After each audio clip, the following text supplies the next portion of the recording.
akan bisa melihat fenomena biji bagaimana rupa raksasa itu. Raksasa itu yang dia lihat tinggi besar, dan tapi sekali manusia itu kalau kita taringnya besar-besar, kukunya panjang-panjang, rambutnya panjang lagi.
Om Swastiastu.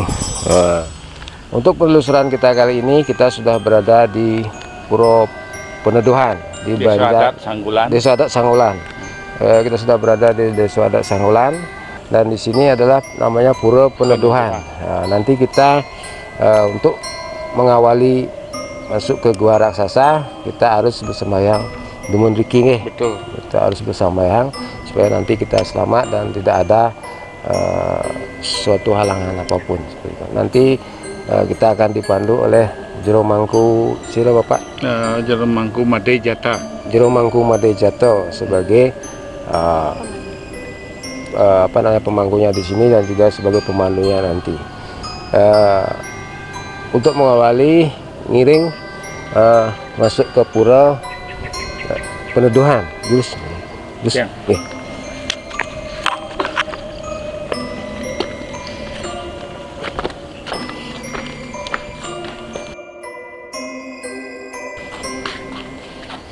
Dan inilah penampakan dari Pura Peneduhan. Bagaimana apa kaitannya nanti dengan gua raksasa yang kita telusuri nanti. Sekarang Jero Mangku akan menjelaskan apa kaitan Pura Peneduhan dan juga dengan gua raksasa itu sendiri. Terus. Om Swastiastu. Pertama dia memperkenalkan dewek Titiang mepesengan Imade Jata Jero Mangku Pura Luhur Peneduhan. Jagi nguningan ini cerita Pura Peneduhan lan gua raksasa. Dadosna tiang puniki hanya generasi yang paling muda, jadi ceritanya ngatak wayah. Nungkang-nungkang karena ini zaman kerajaan. Nika. Pas kalau dulu katanya niki dari orang tua tiang bilang perjalanan Raja Badung mau kundangan ke Raja Tabanan. Sampai di tempat ini kan hutan dulu belum ada seperti niki. Sekarang ya. Terus sampai di sini kelelahan semua niki pengiring-pengiringnya, hanya raja aja yang masih kuat. Terus di sini pohon besar, di sana juga pohon besar, di sana boleh juga besar. Akhirnya semua istirahat di sini, rajanya mencari air ke Tukadiapanan. Nah, di sana masih ada gangnya, rurungnya, jalan setapak ada. Raris ngambil toyo dan langsung diletakkan di bawah pohon besar di atas batu. Sehingga di sana rajanya mungkin ya zaman dulu kan manusia itu dekat dengan Betaro atau Dewa Gen kan. Di sana dia memantrau dan lain sebagainya, minta mohon lain. Cerita lanjut puniki akhirnya Tirta itu dipercikkan kepada pengiring-pengiringnya.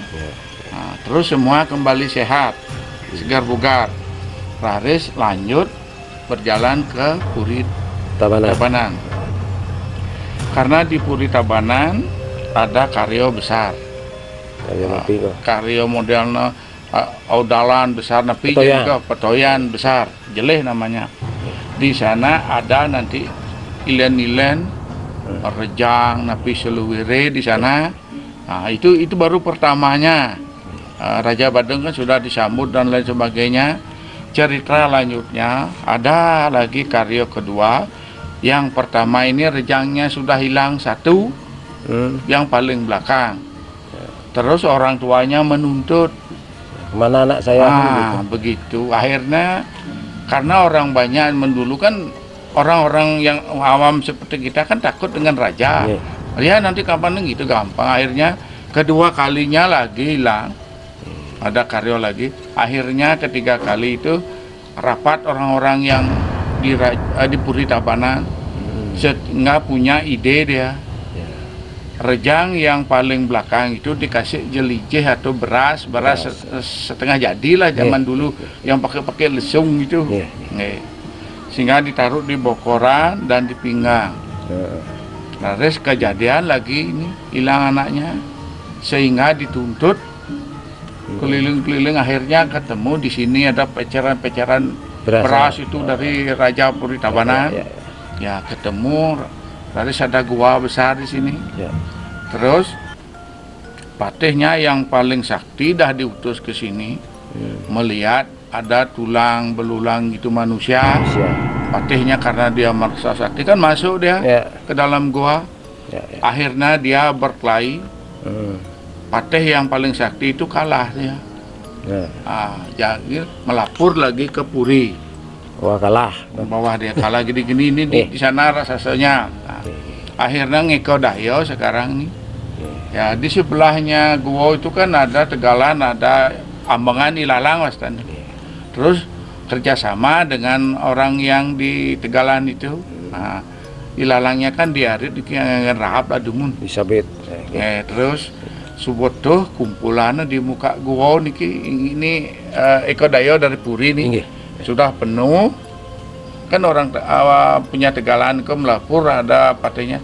Ampun penuh guanya, terus diancung nih, yang singkatkan saja ya, dibakar, kan kepanasan jadinya ini, rak sasaunya keluar, dia tidak tahan di dalam karena panas, karena asap mungkin panas, terus dia itu ngelur istilahnya, kata-kata rak sasau dia keluar, marah, dia sadar dengan dirinya bahwa dia salah mangsa manusia. Kalau dia dibunuh oleh senjata tanpa palu pandai, tidak bisa. Tahu kan palu pandainya? Sejenis pedang, terus apapun. Pokoknya semua bikinan pandai tidak mempan. Akhirnya dia merasa dengan salah, terus dia dibuka rahasianya.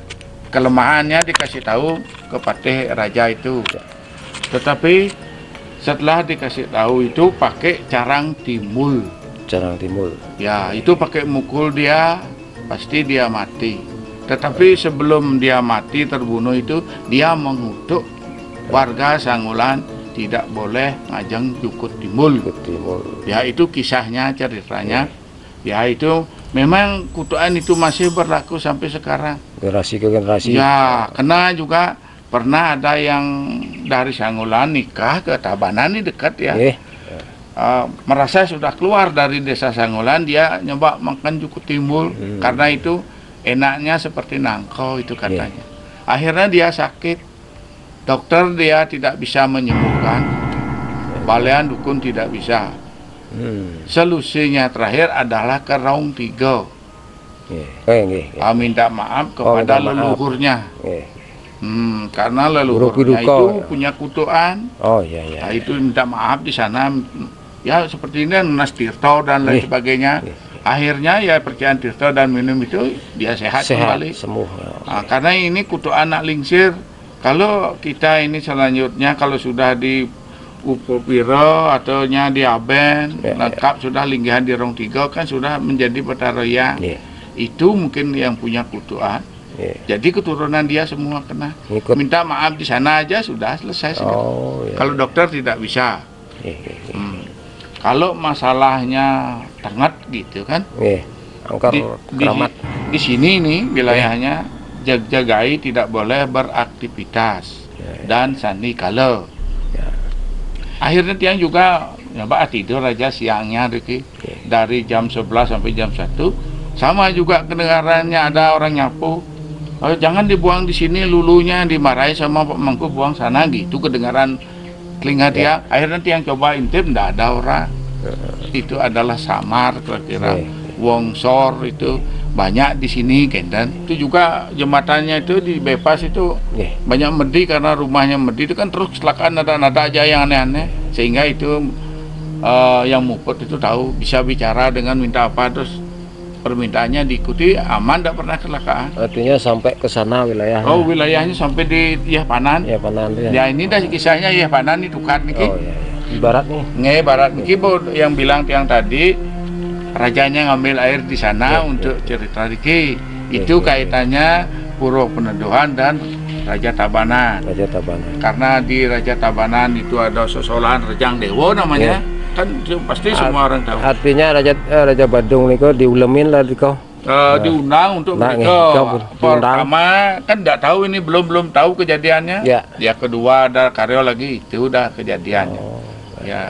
Karena itu di sana kan tetap kalau orang Puri kan besar karyonya.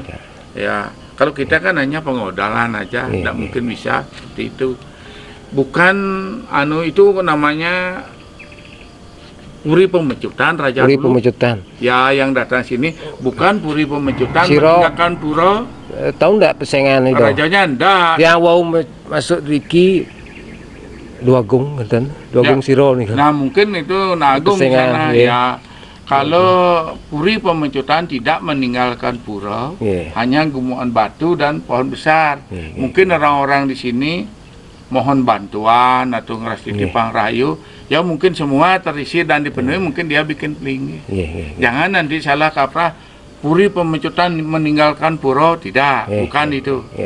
Nanti kalau ada yang menuntut ke sini, yang siap juga itu menjawab. Bukan Puri Pemecutan. Mungkin orang-orang dulu kan dekat-dekat sini dia punya sawah, tegalan, gitu.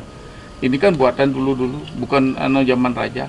Hanya rajanya berteduh aja, sehingga terjadilah namanya Puro Peneduhan. Itu artinya raja niki yang pun meninggalkan sesuatu yang bermanfaat Riki. Jejaknya itu bermanfaat. Dulu kan orang-orang hebat. Yang dumun kan seunding tiang kalau raja kan anggap putusan dewa. Itulah di bawah dia bisa berkomunikasi dengan dia melihat juga gitu katanya. Kalau zaman kita kan nah niko anunya kalau mempertanyakan tentang kaitan gua sama Peneduhan, ini tempatnya dekat dan juga ada kisah perjalanannya. Kalau tidak begitu tidak tahu rejang-rejangnya hilang, sehingga zaman sekarang tidak ada lagi rejang hilang. Karena katanya raksasa itu dulu bisa besar, bisa kecil. Bersahabat dengan di sebelah gua tuh yang punya Tegalan nih kan. Oh, orangnya. Dari Sanggulan, mungkin keturunannya Siran Pak Sutari, kakaknya Dungun dia. Itu udah ambangannya diminta untuk ngumpetin. Berarti niki kan semacam legenda, kira-kira udang tahun niki. Nah itu udah kalau tiang, jadi tiang Mangku keempat merasakan. Mungkin sekitar 300 sekian Jadi kenten hubungannya antara gua niko sareng puro peneduhan niki. Intinya mau masuk saking biko, wow. Saatnya cara masuk ke kerajaan pun. Ya itu niki wetan dua gong siro ten ninggang ten bani tiang. Kalau bilang agung ya betul dapuri pemencetan kan agung juga di sana. Wenten sekali kenten dayang kan Riki. Kenten kerja. Di kiri kanan Riki. Orang klot yang tiang rasa malah tiang Riki itu merasa kekuatan Riki luar biasa gitu kan. Tak. Wenten dulu nih Kak jero kayak ten lupa napi wasana engsap nih Kak menaur sesangi nih Kak kayak napi kejadian. Ya kalau itu pernah sudah. Tiang cerita sedikit. Tiang bilang orang tua tiang sebagai jero mangku di sini. Kalau hukumannya di sini tidak pilih kasih, mangkunya salah ya mangkunya kena. Yang ringan saja. Ini kan modal mental nak nanam selo niki. Karena dia mungkin sebagai pemangkunya dan pengaturan sarin tahun ini sampai 2 kali. Akhirnya orang tua tiang sakit di rumah, cari dukun, singkat cari dukun kelihatan dan ini tidak pengaturan sarin tahun. Seperti itu. Yang tiang tangkap Riki niki sujatina sekadi rajol yang niskalau Riki. Begitu. Bisa merasakan. Wenten minab siro wenten pikobat napi tangkil Riki. Sepeces sekadi rajol kalau ngemang napi. Napi perkara raga. Wenten solusi Riki ring niskalau kenten. Niki rajol ring niskalau Riki. Ngajak Riki, bidangin Riki kenten. Yang tangkap seperti niko wenten kenten yang raja zaman dulu kan bersahabat dengan artinya direstui oleh berbagai lapisan alam niko. Wenten pengikut Riki. Riki sampun taksun raja Riki menggah kal membantu masyarakat kenten. Kenten yang tangkap Riki fungsi dari puro peneduhan. Napi pekobat jagat, napi artinya panas jagat. Riki benten teredoh. Niki sang raja Riki. Mau dia berjalan dari sini, benten cingaknya Niki pun 2 gong. 2 gong tiang ingat orangnya niko. Niki benten dayang-dayang seperti niko. Yang kekuatan Riki luar biasa menurut tiang. Luar biasa Riki. Kekuatan. Artinya raga uning di bidang itu tiang tidak tahu, tetapi dicari juga ada nandur kok nunas tirto peneduhan nurannya supaya selamat di kompon api jepi kobat rakyat kentan Riki wentan solusinya dan itu dah yang tiang rangkum secara bahasa Indonesia niki bahwa niki rajo ring niskalau napi pikobat rakyat sewongkon Riki wentan solusi tangkil Riki jak 2 gong Riki tapi pehulun tiang tangkap wenten 2 gong dewa gong napi 2 gong tangkil Riki kiring untuk genton pepatih enten dasa apa namanya yang di bawah-bawah nih kok kari akeh Riki enten unen-unennya artinya raja itu tapi ada bekerja sama dengan semua lapisan alam itu yang tiang tangkap Riki. Sama juga tangkapannya seperti tiang bilang itu serempu itu pelajari dia itu. Yang penting mengingat keikhlasan. Itu aja tiang tulus ikhlas sudah ya itu. Niko. Wow tiang masuk serona tiang kal tangkil ke puri Riki masuk Riki asli Riki warisan dari raja taksuranya raja Riki Genten. Artinya dia mewarisi sesuatu yang bermanfaat Riki untuk sejepak. Baik pun orang luar juga ada seperti itu. Wenten nak ngerjang Riki ke sana. Kalau namanya Rejang Dewa, anak-anak muda yang belum kotor kain itu. Kalau sudah itu tidak boleh yang itu. Artinya umur 12, 11, 13, 14 kan. Itu udah memang mungkin disusun oleh yang di atas itu. Ini aja boleh. Kiri kanan iki nak wonten kiri kanan kiri wonten kiri kanan. Berarti kedatangan atau rauh raga sudah disambut atau disanggro ya. Tapi ampun, tidak bisa ampun melihat aja niki. Wau tiang mau pegeling sang raga di rumah kan. Tiang malam-malam pun lihat nak ngerejang. Itu memang bisa rejang di sini. Nggih, wonten ngangge api selendang kuning niko. Wonten selendang kuning iki wonten bebulangan ijo-ijo gitu. Wonten cingak tiang. Kalau bilang itu dulu tiang kan favoritnya warna biru, sehingga tiang jadi mangku pakai warna hijau semua. Itu anu tiang, kalau tidak tiang maunya sih warna ini aja lah gitu. Mungkin tiang dituntut seperti itu. Kenapa warna hijau? Karena hijau itu kan peneduhan, pohon-pohon hijau. Kesana mungkin hubungan. Iki kan tiang hanya ngelanturan kayak anak lingsir tiang. Jika tiang dumun wenten tak lingsir siron kok pekak tapi. Papan tiang, pekak tiang juga, kumpingnya juga. Dan tiang lihat orangnya itu serius saja, cemat, jak pokoknya tapun api. Aduh, sing tadi pelalean, enter. Pokoknya harus. Kemana tujuan harus kena. Kenten jingak tiang bikin menyucut gitu zaman dulu.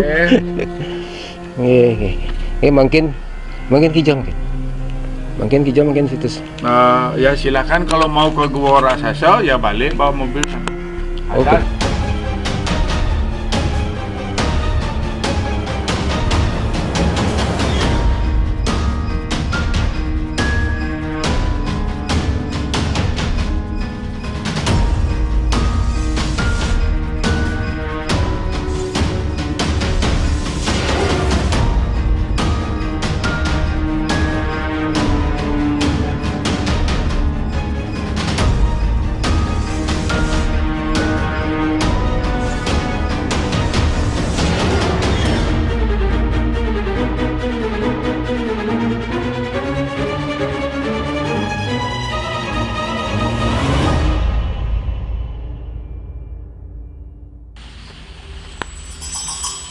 Dan hari ini kita sudah sampai di Gua Raksasa. Itulah penampakan guanya. Kita akan lihat besar sekali. Dan jero mangku sudah memperkeliling di sini. Jadi kita maunya masuk ke dalam dan jero mangkunya nanti menunggu di sini kita nih. Sampai sana bisa diangkut. Oh, sampai ke sana. Terus jero mangku dumunan. Yang sudah angker nih jero mangku. Ya nepok lipi rakrek iki wonten gede pesan. Oh benten nggih nek kocap benten nih keten uning. Nggih. Tapi lipi tenang pada kocap. Nggih. Tenang gitu. Tapi aku dia